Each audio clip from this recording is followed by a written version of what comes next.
ఇవాల్టి నుంచి ₹1,00,000 లోపు పంట రుణాలను మాఫీ చేసేందుకు రాష్ట్ర సర్కార్ సిద్ధమైంది. రెండో విడతగా రైతుల క్రాప్ లోన్ అకౌంట్లలో నిధులు జమ చేయనుంది.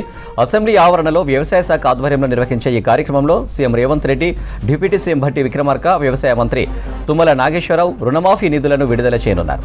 రాష్ట్ర వ్యాప్తంగా ₹1,00,000 లోపు రుణం ఉన్న 6 లక్షల మంది రైతులకు సంబంధించిన 7,000 కోట్ల రూపాయలను జమ చేయనున్నారు.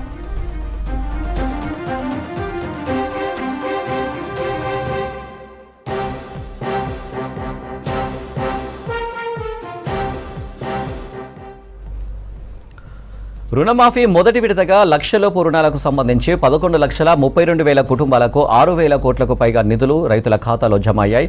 సాంకేతిక సమస్యలతో 17,877 ఖాతాల్లో 84,94,00,000 జమ కాలేదు. వ్యవసాయ శాఖకు మొదటి దశ రుణమాఫీపై దాదాపు 1,20,000 ఫిర్యాదులు వచ్చాయి. ఆధార్, బ్యాంకు ఖాతాలో ఒకే విధంగా పేరు లేకపోవడం వంటి ఫిర్యాదులు వచ్చాయి.